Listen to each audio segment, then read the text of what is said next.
Shalom saudara semua, welcome to church. Kembali lagi kita sama-sama berkumpul untuk beribadah. Tapi sebelum kita memulai memuji dan memuliakan nama Tuhan, kita mau bersama-sama tunduk dalam doa. Mari kita bersama-sama tunduk dalam doa. Tuhan Yesus, terima kasih atas satu hari lagi yang Engkau anugerahkan kepada kami, di mana kami bisa berkumpul untuk sama-sama beribadah Tuhan. Masuk dalam hadirat-Mu Tuhan. Kami tahu kalau tanpa anugerah-Mu kami tidak ada sampai hari ini ya Bapa. Sekarang kami mau mulai ibadah ini. Tuhan yang tutup bungkus ibadah ini dari awal, pertengahan hingga akhirnya ya Bapa. Dimanapun kami berada, kami tahu hadirat-Mu berada bersama-sama dengan kami. Karena kami tahu tanpa Engkau kami bukan apa-apa ya Bapa. Beracaralah ya Bapa. Kami anak-anak-Mu siap untuk memuji dan memuliakan nama Engkau saja. Dalam nama Tuhan Yesus Kristus, jemaat sama-sama katakan, amin. Mari kita sama-sama memuji Tuhan.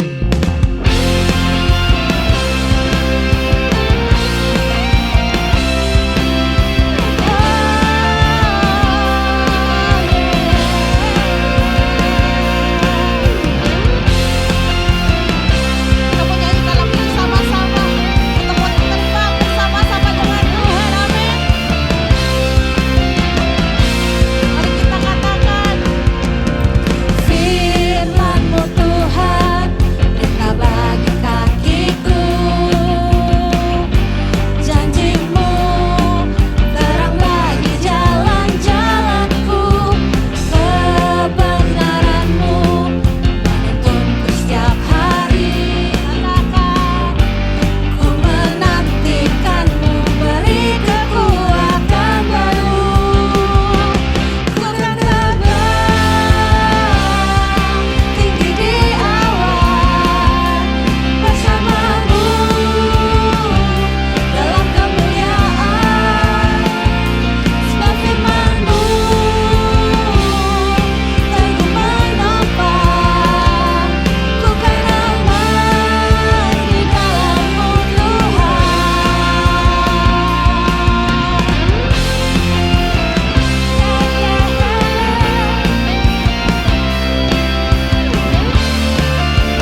mau siapkan hati kita untuk mendengarkan firman Tuhan? Kita percaya bahwa firman yang kita dengarkan itu bukan firman yang biasa. Bukan, kita ada di ibadah yang bukan biasa-biasa. Kita harus punya hati yang punya ekspektasi lebih. Karena dengan kita punya ekspektasi, Tuhan lihat hati kita.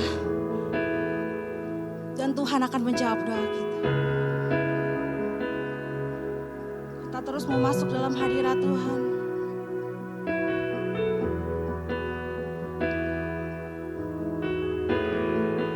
Kita mau masuk lagi lebih dalam lagi. Kita mau kejar hadirat Tuhan.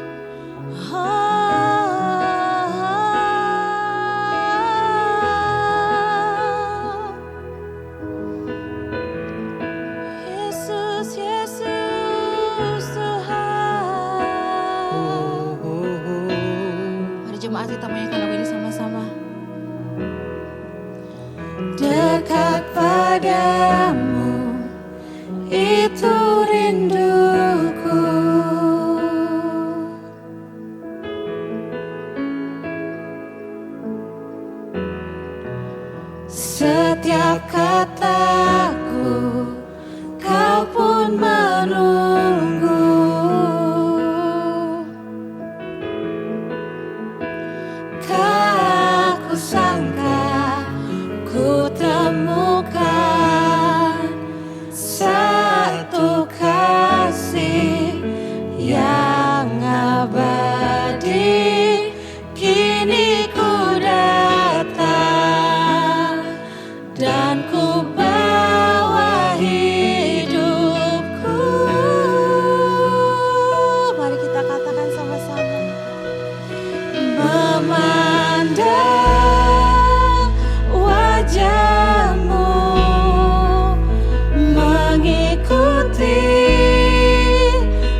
hidupku.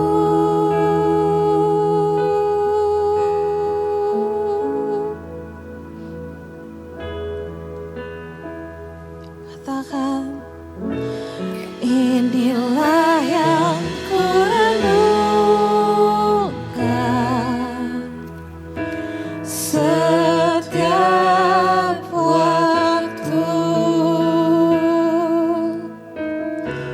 Nyanyian pujian dan pengagungan kepadamu.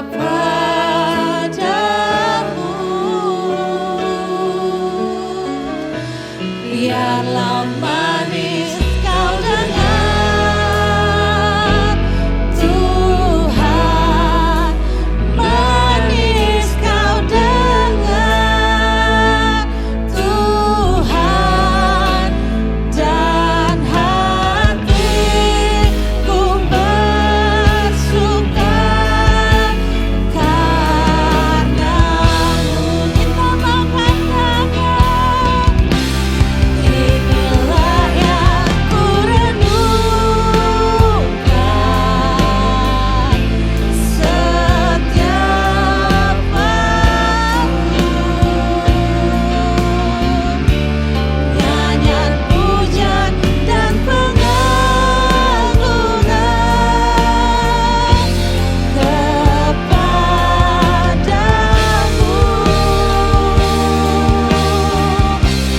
Biarlah manis kau dengar, Tuhan, manis kau dengar, Tuhan, dan hatiku bersuka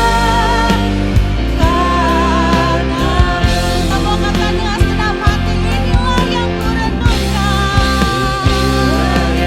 ku renungkan setiap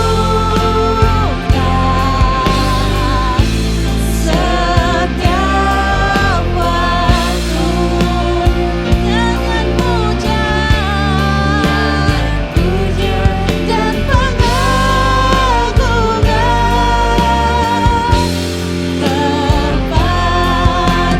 kepadamu. Biarlah manis kau dengar, biarlah manis kau dengar,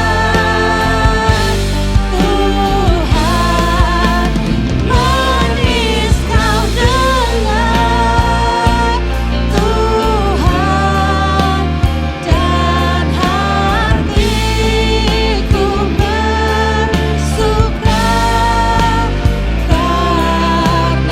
karena-Mu, dan hatiku bersuka, dan hatiku bersuka, dan hatiku bersuka, dan hatiku bersuka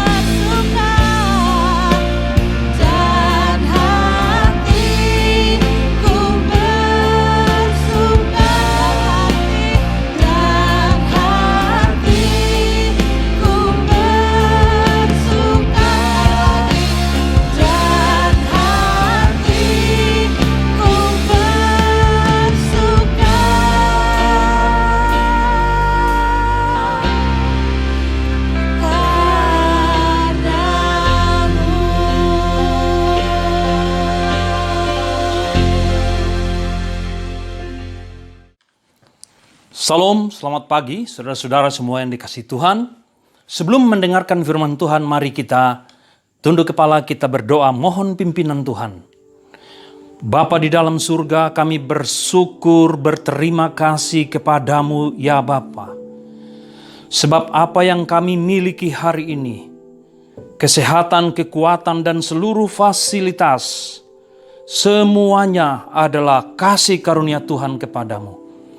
Sebab itulah Tuhan, walaupun kami belum bertatap muka, tetapi kami dengan saudara-saudara kami dimanapun berada hari ini, kami bersama-sama bersekutu melalui jaringan internet untuk mendengarkan kebenaran firman Tuhan, mengalami pemulihan, menerima kekuatan dan semangat baru daripada Tuhan lewat puji-pujian dan pemberitaan firman-Mu.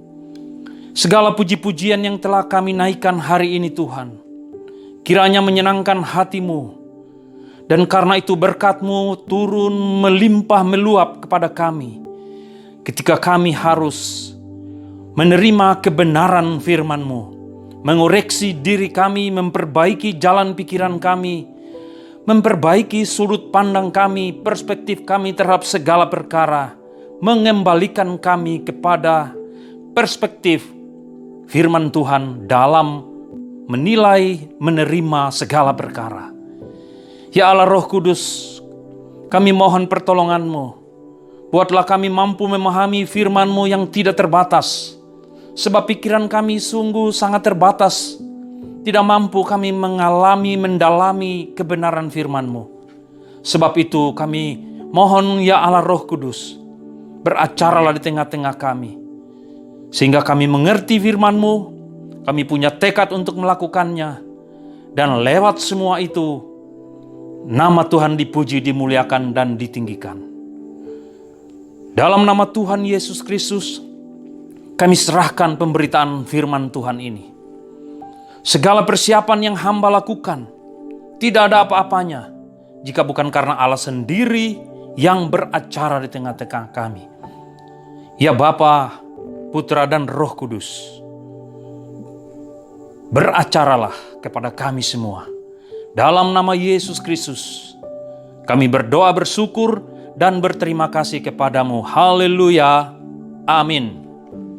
Saudara-saudara, mari buka Alkitab kita dari Yakobus pasal 2 ayat 14 sampai ayat yang ke-24.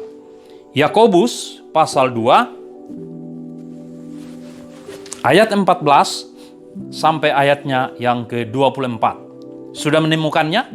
Jika Bapak Ibu telah menemukannya, mari kita membacanya bersama-sama. Yakobus 2 ayat 14 sampai 24. Demikianlah firman Tuhan. Apakah gunanya, saudara-saudaraku, jika seseorang mengatakan bahwa ia mempunyai iman, padahal ia tidak mempunyai perbuatan? Dapatkah iman itu menyelamatkan dia? Jika seorang saudara atau saudari tidak mempunyai pakaian dan kekurangan makanan sehari-hari, dan seorang dari antara kamu berkata, "Selamat jalan, kenakanlah kain panas, dan makanlah sampai kenyang," tetapi ia tidak memberikan kepadanya apa yang perlu bagi tubuhnya, apakah gunanya itu? Demikian juga halnya dengan iman. Jika iman itu tidak disertai perbuatan, maka iman itu pada hakikatnya adalah mati. Tetapi mungkin ada orang berkata, "Padamu ada iman dan padaku ada perbuatan." Aku akan menjawab dia, "Tunjukkanlah kepadaku imanmu tanpa perbuatan, dan aku akan menunjukkan kepadamu imanku dari perbuatan-perbuatanku. Engkau percaya bahwa hanya ada satu Allah saja? Itu baik. Tetapi setan-setan pun juga percaya akan hal itu, dan mereka gemetar. Hai manusia yang bebal, maukah engkau mengakui sekarang bahwa iman tanpa perbuatan adalah iman yang kosong? Bukankah Abraham bapa kita dibenarkan karena perbuatan-perbuatannya ketika ia mempersembahkan Ishak anaknya di atas mezbah? Kamu lihat bahwa iman bekerja sama dengan perbuatan-perbuatan, dan oleh perbuatan-perbuatan itu iman menjadi sempurna. Dengan jalan demikian genaplah nas yang mengatakan, "Lalu percayalah Abraham kepada Allah, maka Allah memperhitungkan hal itu kepadanya sebagai kebenaran." Karena itu, Abraham disebut sahabat Allah.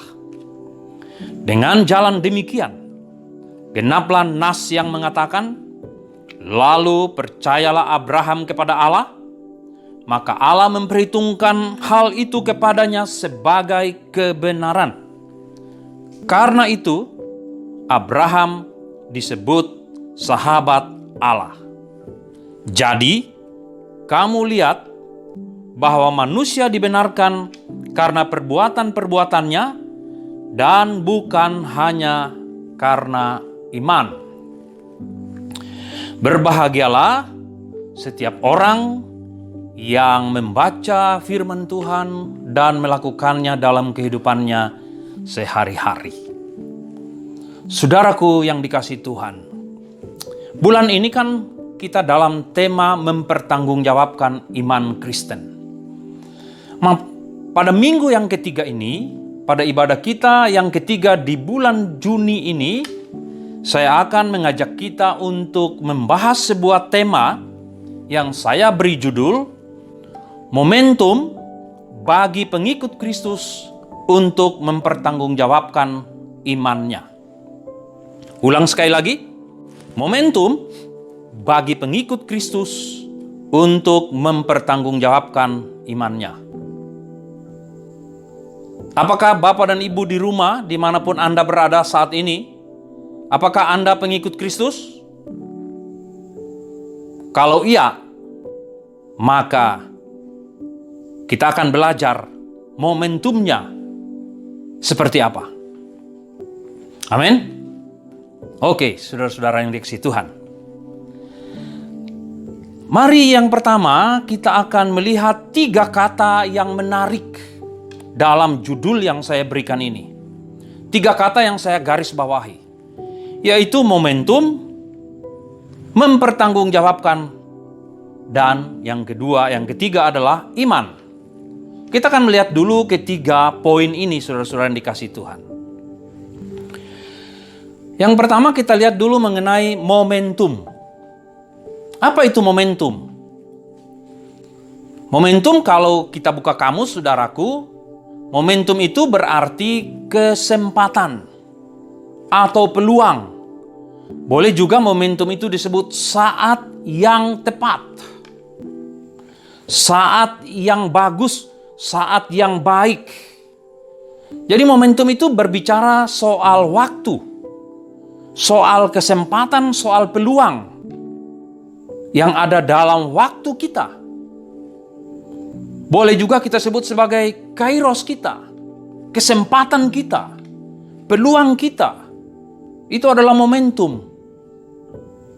Nah, saudara yang dikasihi Tuhan, momentum hanya terjadi apabila ada objek,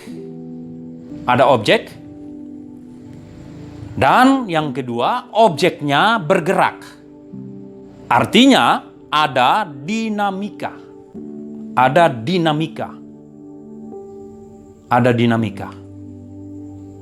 Itulah yang disebut dengan momentum. Jadi kalau objeknya diam saja, tidak bergerak, tidak beraktivitas, maka sebetulnya tidak ada momentum, tidak ada peluang, tidak ada kesempatan bagi objek itu, tidak ada saat yang tepat bagi objek itu untuk melakukan sesuatu, untuk memperlihatkan sesuatu, untuk menunjukkan sesuatu. Jadi momentum itu adalah satu kondisi yang dinamis. Satu kondisi yang dinamis. Itu momentum. Mari ingat baik-baik. Momentum adalah kesempatan. Momentum adalah peluang. Momentum adalah saat yang tepat. Dan momentum itu hanya terjadi apabila ada objek dan objeknya itu bergerak. Ada dinamika, ada aktivitas. Poin yang pertama. Sekarang kita lihat poin yang kedua, saudaraku yang dikasihi Tuhan. Mari terlebih dahulu kita lihat pada layar monitor kita di rumah. Layar monitor kita. Kita akan melihat sekarang mengenai mempertanggungjawabkan. Di situ terlihat ada mata uang, saudara-saudara yang dikasihi Tuhan. Pada gambar sebelah kiri itu adalah salah satu sisi dari mata uang. Sedangkan pada sisi yang lain itu adalah sisi lainnya dari mata uang itu. Dia disebut mata uang apabila kedua sisinya ada. Kalau mata uang itu hanya punya sisi sebelah kiri, sedangkan sisi sebelah kanannya atau sebaliknya tidak ada atau kosong atau melompong, dia bukan mata uang. Dia tidak sempurna disebut mata uang. Nah, saudaraku, mempertanggungjawabkan itu artinya memberikan jawaban, memberi penjelasan atas segala sesuatu yang kita lakukan, atas segala sesuatu yang kita punya, atas segala sesuatu yang kita yakini, dan menanggung semua akibatnya. Dan menanggung semua akibatnya. Jadi kalau kita hanya memberikan jawaban saja, tetapi tidak mau menanggung akibat daripada jawaban kita itu, maka itu bukan mempertanggungjawabkan. Itu bukan masuk dalam kategori mempertanggungjawabkan. Sebab mempertanggungjawabkan itu adalah seperti dua sisi mata uang. Sisi yang pertama adalah memberi penjelasan,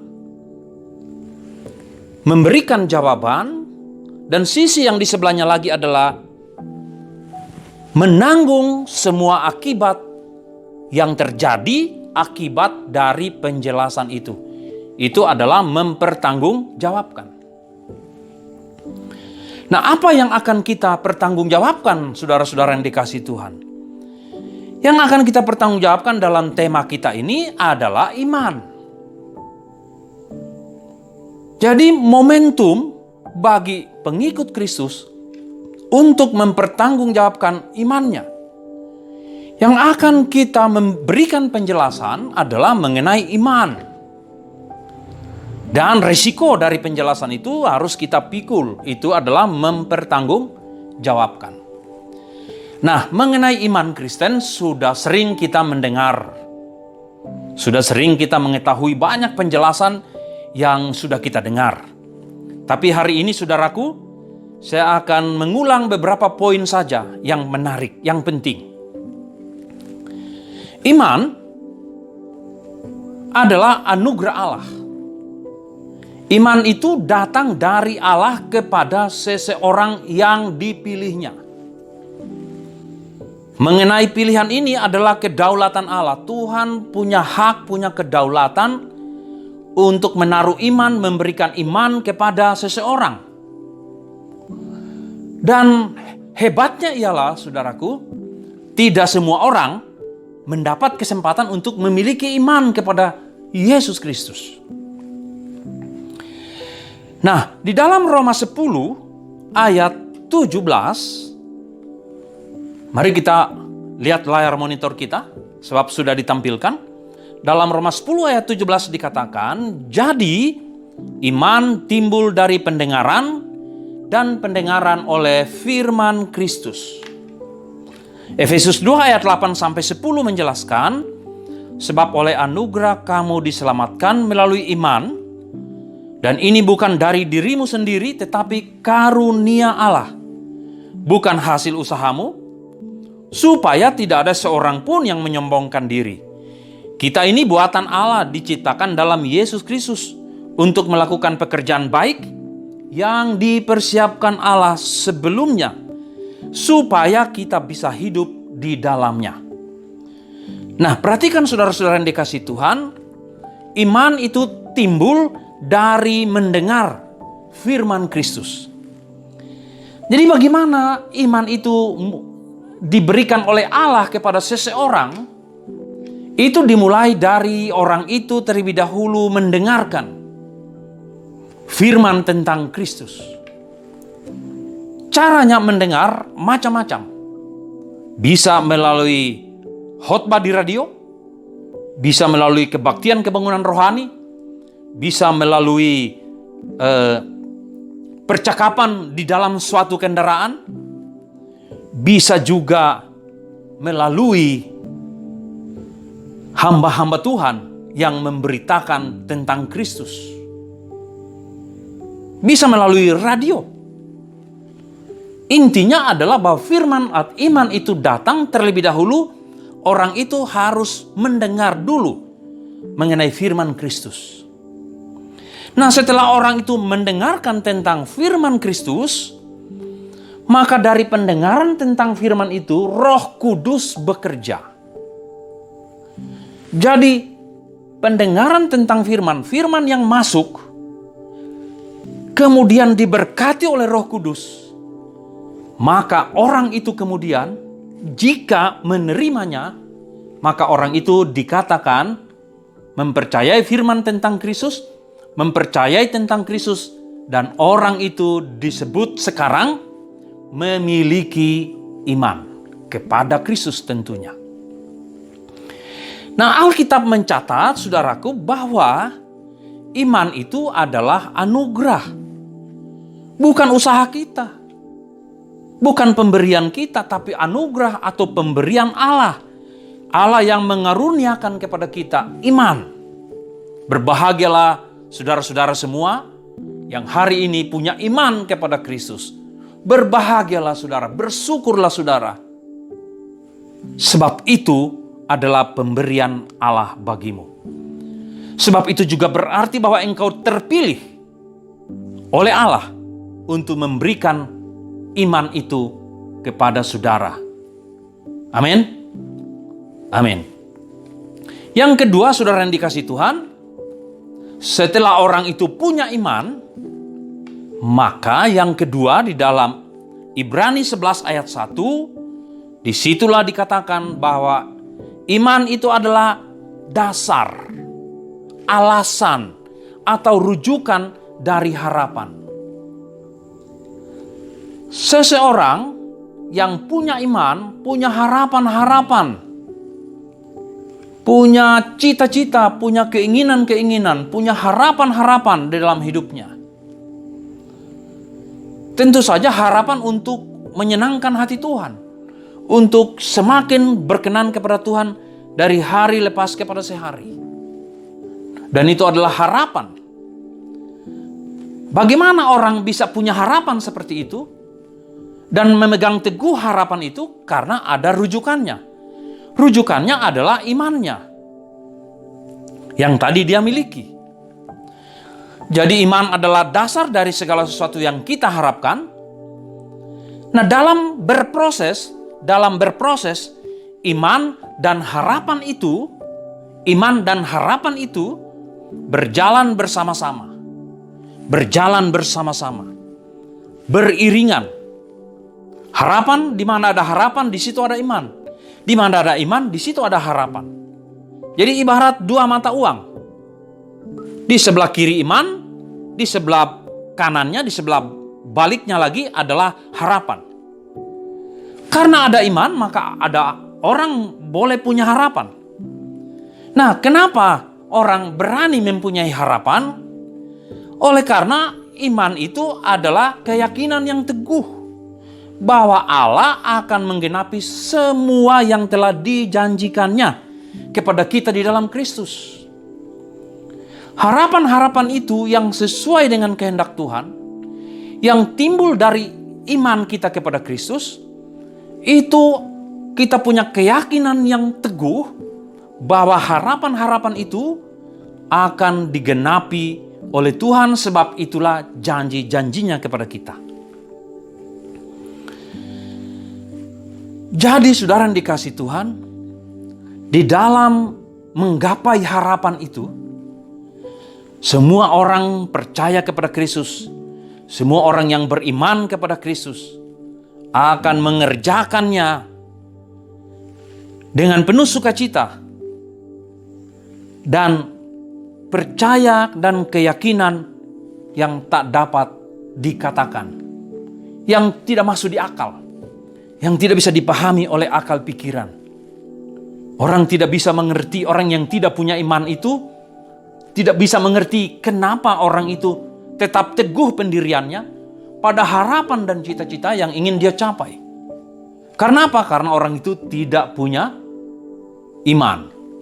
Tapi orang yang punya iman, dia percaya bahwa Tuhan akan memberikan yang dia harapkan, sebab Tuhan telah berjanji kepada setiap orang yang beriman kepadanya.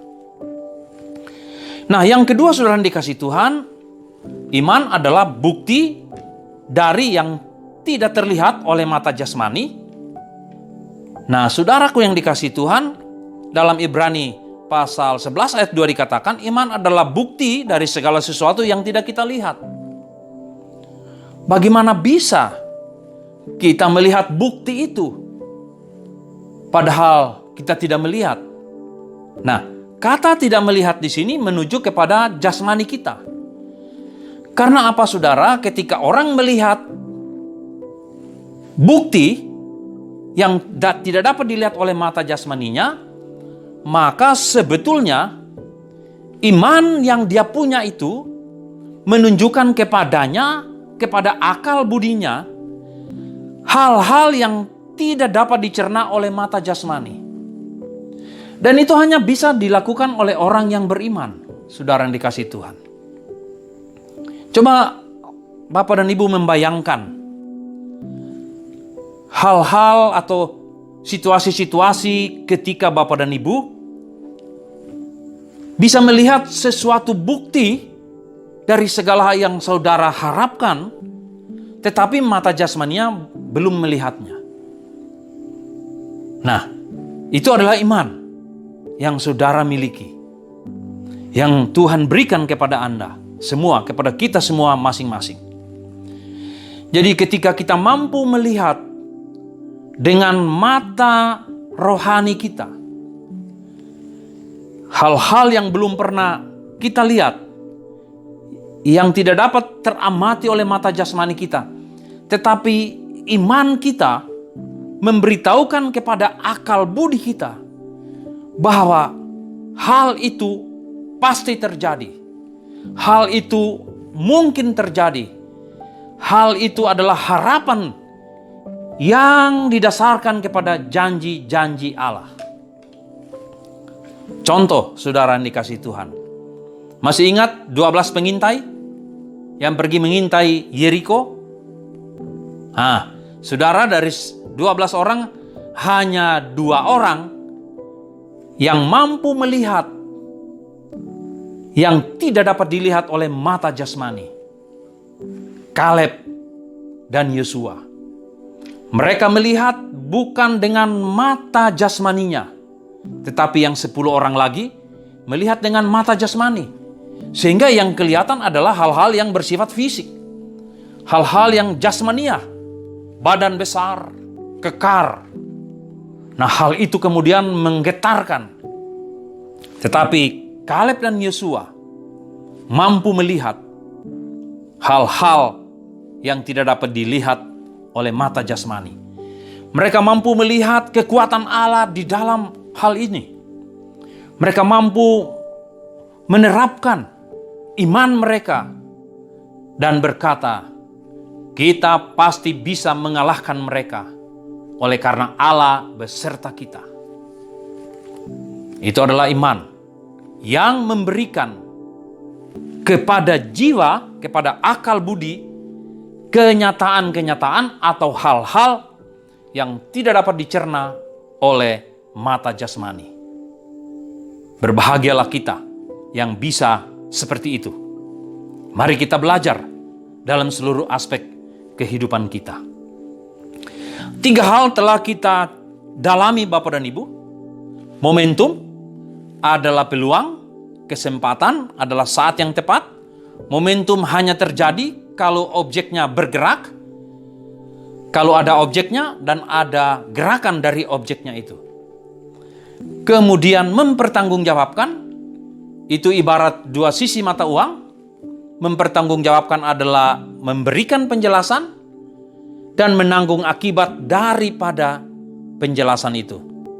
Kalau dua-duanya menyatu dalam satu mata uang, sebelah kiri adalah memberi penjelasan, sebaliknya adalah menanggung akibat dari penjelasan itu,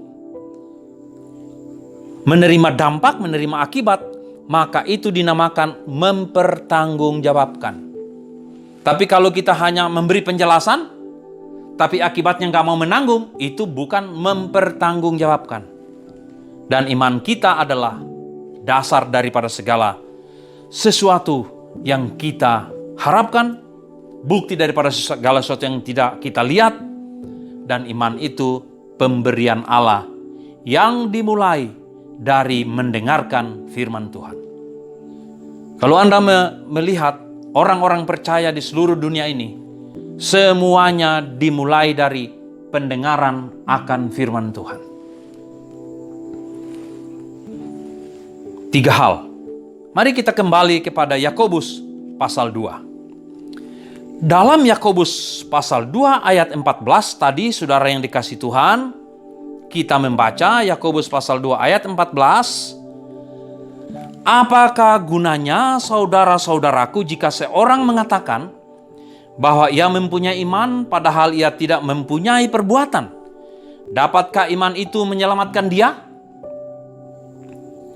Kamu lihat bahwa iman bekerja sama dengan perbuatan-perbuatan, dan oleh perbuatan-perbuatan itu iman menjadi sempurna. Ayat 24, jadi kamu lihat bahwa manusia dibenarkan karena perbuatan-perbuatannya dan bukan hanya karena iman. Hati-hati saudara membaca ayat yang ke-24. Jangan dibuang bagian belakangnya. Saya ulang, jadi kamu lihat bahwa manusia dibenarkan karena perbuatan-perbuatannya dan bukan hanya karena iman. Saudara, mari lihat monitor kita sekarang. Saudara yang dikasihi Tuhan, iman adalah anugerah Allah. Iman diberikan kepada orang yang terpilih oleh Allah.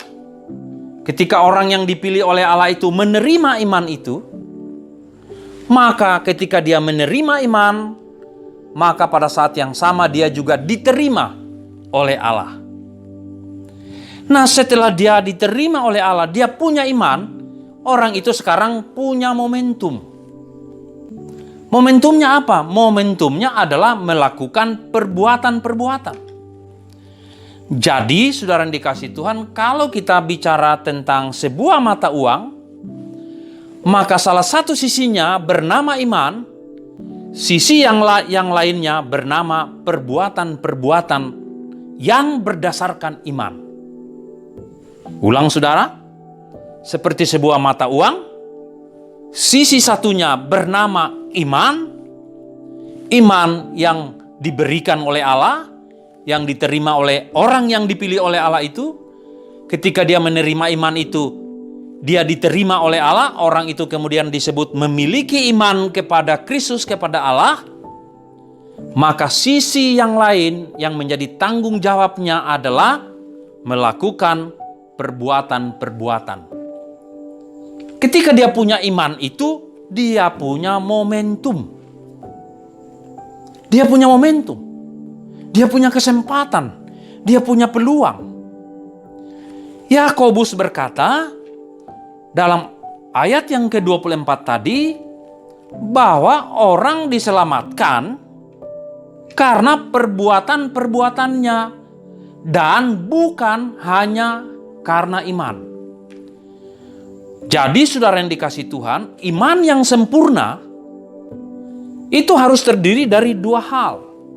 Iman yang sempurna adalah iman yang diterima dari Allah, yaitu pemberian Allah, dan yang ditindaklanjuti dengan perbuatan-perbuatan yang berdasarkan kepada iman itu. Kalau kedua-duanya ditemukan dalam dirimu dan diriku, saya punya iman dan punya perbuatan-perbuatan yang didasarkan pada iman kepada Tuhan tadi, maka saya dinamakan orang yang sempurna imannya. Orang yang sempurna, yang utuh. Kita punya momentum. Kewajiban kita adalah setelah memiliki iman, maka untuk mempertahankan iman itu harus ditindaklanjuti dengan perbuatan demi perbuatan. Dalam hati Bapak dan Ibu bertanya atau berkata, bagaimana dengan orang yang ada di sebelah kanan Tuhan Yesus ketika berada di kayu salib? Pada hari itu juga Tuhan berkata, hari ini juga engkau bersama-sama dengan aku di Firdaus. Pertanyaannya, apakah perbuatan-perbuatannya? Saudara-saudara yang dikasihi Tuhan, dalam seluruh Alkitab, peristiwa seperti ini hanya terjadi satu kali. Dan itu adalah kedaulatan Allah. Karena apa? Untuk memberikan iman itu adalah hak Tuhan. Dan Tuhanlah yang memilih orang itu. Bahwa orang itu tidak punya perbuatan yang didasarkan kepada imannya, itu bukan masalah. Karena apa? Karena orang itu tidak punya kesempatan lagi untuk hidup, untuk bergerak, untuk beraktivitas di dalam dunia ini. Sebab pada hari itu juga Tuhan membawanya ke Firdaus. Dan itu adalah hak Tuhan, itu adalah keadilan Tuhan. Dan kita tidak boleh memprotes itu. Haleluya. Jadi saudara yang dikasihi Tuhan, kita yang selama ini masih hidup di dalam dunia ini, kita yang mengaku memiliki iman kepada Kristus, maka iman kita itu harus disempurnakan dengan perbuatan-perbuatan kita yang dilakukan sesuai dengan iman. Apa saja perbuatan-perbuatan yang bisa saudara dan saya lakukan? Oh, banyak sekali saudara-saudara yang dikasihi Tuhan. Dalam gambar di monitor kita adalah orang memberi sesuatu kepada orang yang membutuhkan. Banyak hal saudara yang dikasihi Tuhan. Kalau kita sebutkan di sini tidak akan selesai khotbah ini. Sebab begitu banyak hal yang bisa kita lakukan. Dalam setiap hari kita berdoa, ya Tuhan, hari ini aku bersyukur Tuhan memberikan hari ini kepadaku. Aku mohon pimpinan Tuhan untuk melalui hari ini dengan baik dan benar. Jadi saudara-saudara, kita berdoa, tunjukkanlah kepadaku hal-hal yang baik, yang benar, yang dapat aku lakukan dalam sepanjang hidupku yang Tuhan berikan ini kepadaku. Karena saudara yang dikasihi Tuhan, perbuatan-perbuatan itu menjadi satu bagian yang penting di dalam aspek dari iman kita. Sebab Yakobus berkata bahwa manusia dibenarkan karena perbuatan-perbuatannya dan bukan hanya karena iman. Jadi tidak cukup kita hanya beriman, tetapi kita tidak melakukan sesuatu berdasarkan iman kita. Itu tidak masuk dalam kategori mempertanggungjawabkan iman kita yang Tuhan berikan kepada kita.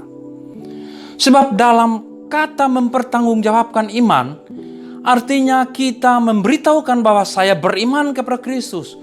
Saya percaya kepada Kristus.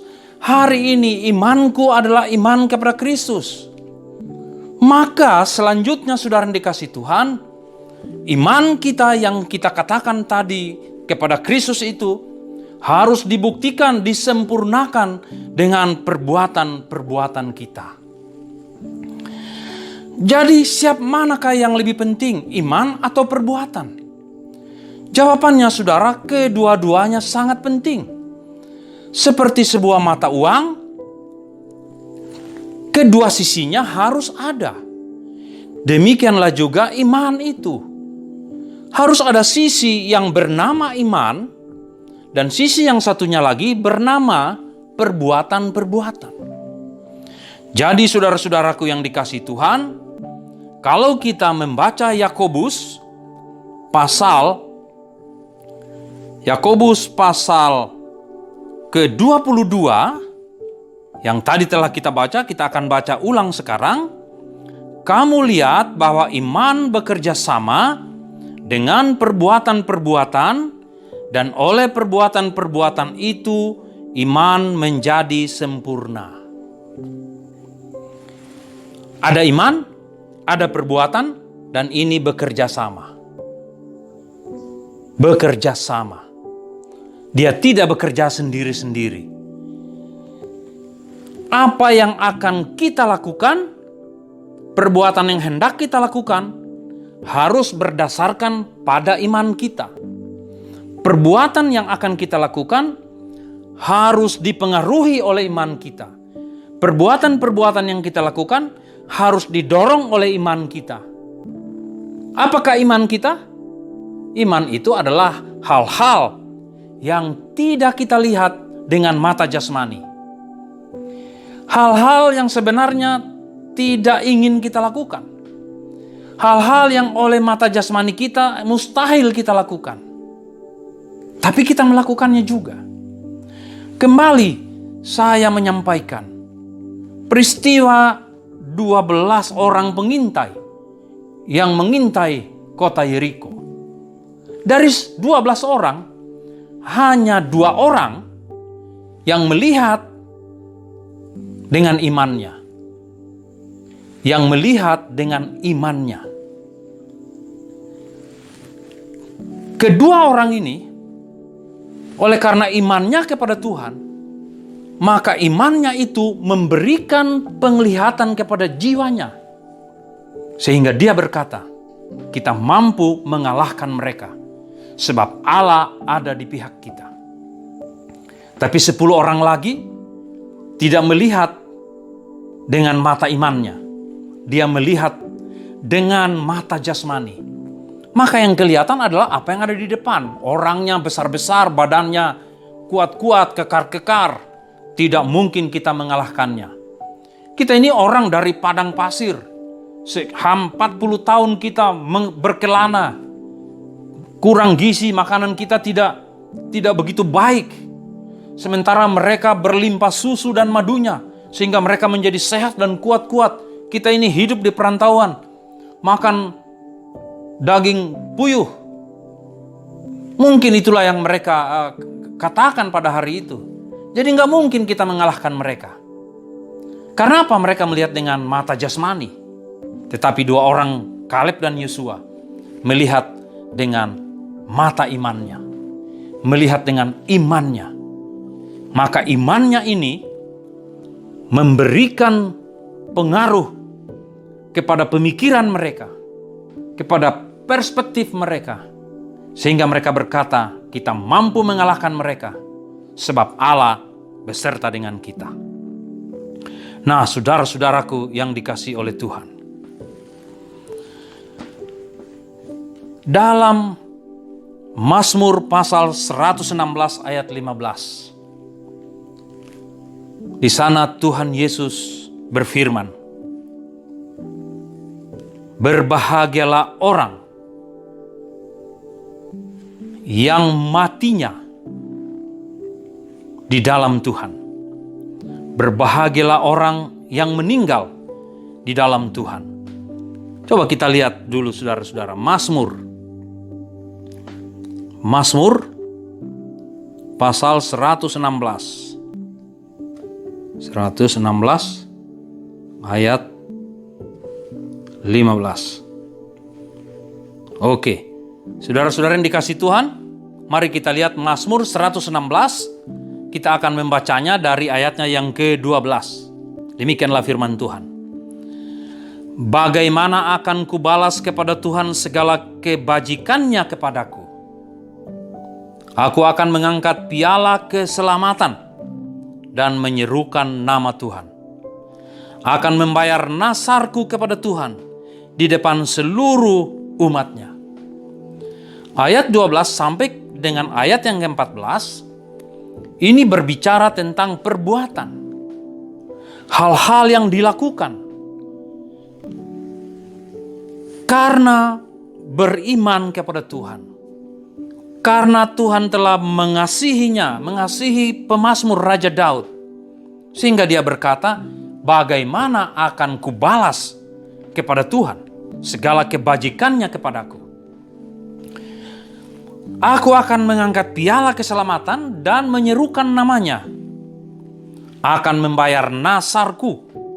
Nasarku adalah perbuatan yang didasarkan kepada iman kepada Tuhan. Nasarku adalah perbuatan yang didasarkan oleh karena kepercayaan kepada Tuhan.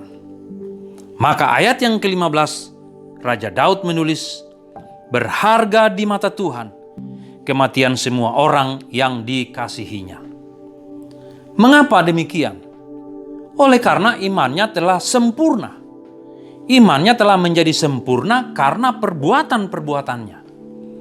Seperti yang disampaikan oleh Yakobus kepada kita, bahwa iman itu, orang itu diselamatkan oleh perbuatan-perbuatannya dan bukan hanya oleh iman. Kalau kita tidak hati-hati membaca ini, maka kita akan berpikir bahwa perbuatan-perbuatan kita lah yang akan membawa kita kepada keselamatan. Ada banyak orang yang berpikir bahwa dengan melakukan hal-hal yang baik, melakukan perbuatan-perbuatan yang baik, menyumbang, berderma, dan lain sebagainya, membayar ini, membayar itu, dia berpikir bahwa dengan demikian dia akan memperoleh keselamatan.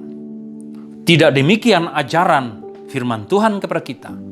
Firman Tuhan mengajarkan kepada kita bahwa segala hal yang kita lakukan bukan untuk memperoleh keselamatan, tetapi untuk menyempurnakan iman kita. Seperti kedua mata uang, saudaraku yang dikasihi Tuhan.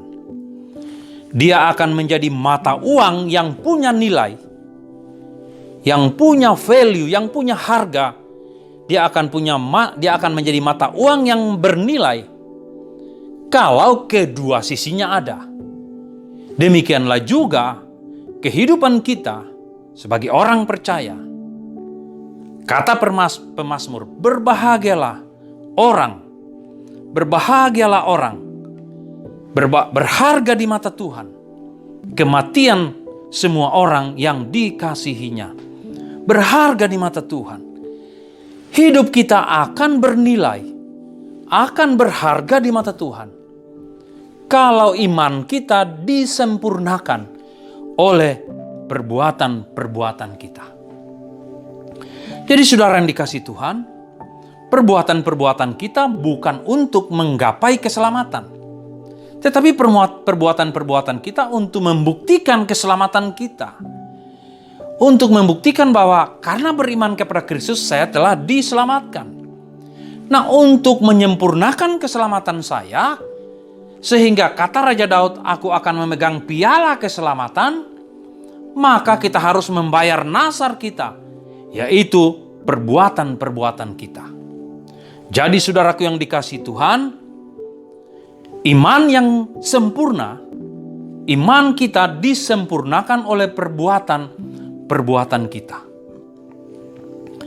Perbuatan-perbuatan itu akan menyempurnakan iman kita, akan menggenapi, akan melengkapi, akan menyelesaikan banyak perkara yang belum terselesaikan, akan mendewasakan iman kita, mendewasakan diri kita, mendewasakan roh dan jiwa kita, akan memenuhi seluruh aspek kehidupan kita, seluruh jiwa kita dengan hal-hal yang berkenan kepada Tuhan, sehingga pada akhirnya kita mencapai tujuan dari iman kita, yaitu keselamatan jiwa kita.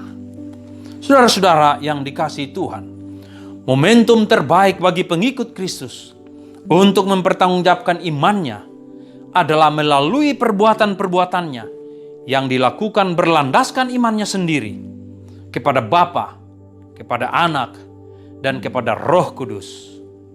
Amin. Mari kita berdoa.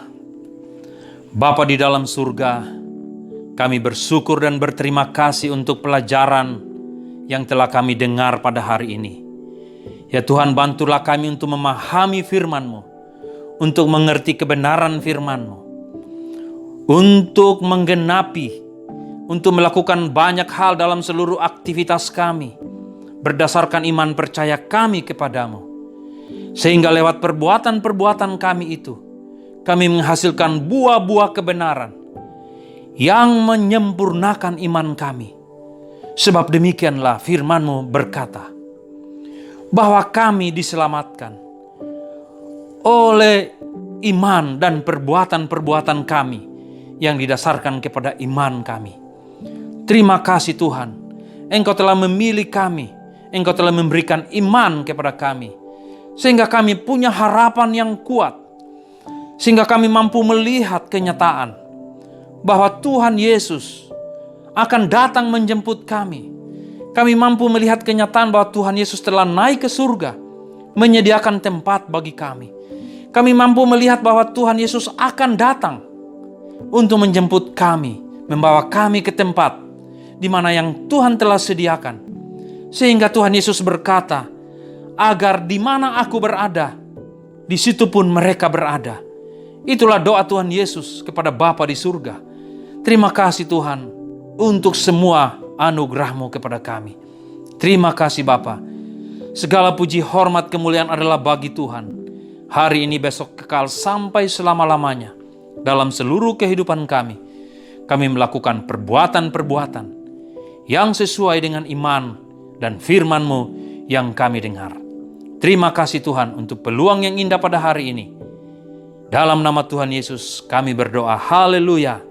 Mari saudara kita bangkit berdiri. Kita akan menerima berkat Tuhan. Mari angkat tangan saudara. Terimalah berkat Tuhan. Semoga Allah damai sejahtera itu sendiri menjadikan saudara benar-benar bersih serta berserah kepadanya. Dan semoga roh, jiwa, dan tubuhmu tetap kuat dan tidak bercela sampai hari Tuhan kita Yesus Kristus datang lagi. Allah yang memanggil saudara untuk menjadi anak-anaknya akan mengerjakan semua ini seperti yang dijanjikannya. Kasih karunia Tuhan Yesus Kristus dan kasih Allah dan persekutuan Roh Kudus menyertai kamu sekalian kemarin, hari ini, besok, dan sampai selama-lamanya. Semua orang yang percaya berkata, amin. Tuhan Yesus memberkati kita senantiasa. Haleluya.